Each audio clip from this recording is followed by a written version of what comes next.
Bowling অ্যাকশনে ত্রুটি না থাকায় সাকিবের উপর থাকা সব নিষেধাজ্ঞা তুলে নিয়েছে ইংল্যান্ডের কাউন্টি কর্তৃপক্ষ। ইংল্যান্ডের ল্যাবে বোলিং অ্যাকশন পরীক্ষা দিয়ে পাশ করেছেন সাকিব আল হাসান। এখন আর বল করতে কোনো বাধা নেই মিস্টার 75-এর।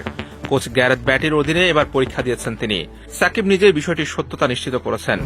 যেখানে সবাই সাকিবের ক্যারিয়ারের শেষ দেখে ফেলেছিলেন, সেই শেষ থেকেই আরেকবার শুরু করবেন তিনি। আগ্নেয়গিরির ছাই থেকে যেমন সবুজ পাতার জন্ম হয়, তেমনি সাকিবের যেন আরো এক পুনর্জন্ম।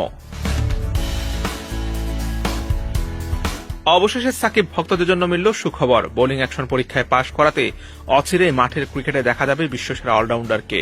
এর আগে ভারতের চেন্নাইয়ে বোলিং অ্যাকশন পরীক্ষা দিয়ে পাশ করেননি সাকিব। বোলিং করতে পারবেন না বলে বাংলাদেশ দলের চ্যাম্পিয়ন্স ট্রফির সফরেও রাখা হয়নি তাকে। এবার আর তার বল করতে কোনো বাধা রইল না। যেহেতু সাকিব দেশে ফিরতে পারছেন না, তাই তার দেশের হয়ে খেলাটা এখনো অনিশ্চিত। তবে জাতীয় দলে না খেলেও বিশ্বব্যাপী ফ্র্যাঞ্চাইজি টুর্নামেন্টগুলোতে আবারও দেখা যাবে আল হাসানকে। গত বছর সেপ্টেম্বরে ইংল্যান্ডে কাউন্টি ক্রিকেট খেলার সময় তার বোলিং অ্যাকশন নিয়ে সন্দেহ প্রকাশ করেছিলেন আম্পায়াররা।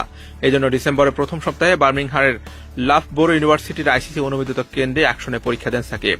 পরে ইংল্যান্ড আর ওয়েলস ক্রিকেট বোর্ড জানায় সাকিব পরীক্ষায় উত্তীর্ণ হতে পারেননি। আর পরীক্ষায় উত্তীর্ণ না হওয়ায় ইংল্যান্ডের ঘরোয়ায় তিনি বোলিং করতে পারবেন না। আইসিসির বিধি অনুযায়ী সাকিব আন্তর্জাতিক ক্রিকেটেও বোলিংয়ে অযোগ্য হয়ে পড়েন। বোলিং নিষেধাজ্ঞা থেকে মুক্তি পেতে 21 ডিসেম্বর চেন্নাইয়ে আবারও পরীক্ষা দেন তিনি, কিন্তু সেই পরীক্ষায়ও ফেল করেন।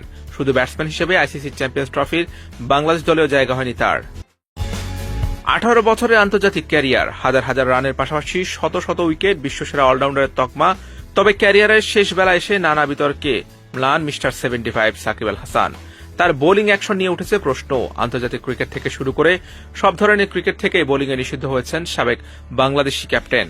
প্রথমবার পরীক্ষা দিয়ে পাশ করেননি। পরবর্তী বোলিং অ্যাকশন পরীক্ষায় উঠতে না দেওয়ায় শুধু ব্যাটসম্যান হিসেবেই খেলতে পারতেন তিনি, কিন্তু চোখের সমস্যার কারণে ব্যাটিংটাও ঠিকঠাক হচ্ছিল না। তাই কেবল ব্যাটার হিসেবে সাকিবের কদর কমে যায় সবার কাছে।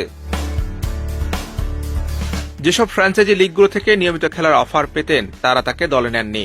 জাতীয় দলের দরজাও বন্ধ হয়ে যায়। এমত অবস্থায় সবাই ভেবেছিলেন হয়তো সাকিবের ক্যারিয়ার এখানেই ফুল স্টপ, কিন্তু না, মিস্টার 75 তো এত সহজে পুরাবার না। বোলিং অ্যাকশনের ত্রুটি শুধরে আবারও মাঠে ফেরার জন্য প্রস্তুত তিনি।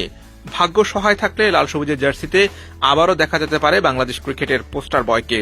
বিশ্বসেরা অলরাউন্ডারকে 22 গজে দেখার জন্য মুখিয়ে আছেন তার ভক্তরা। আমার শেষ ওয়ার্ল্ড কাপ।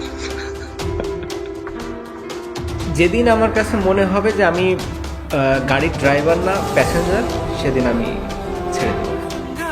आज घातलं या साथ दिसते मी भारी जणू अक्षर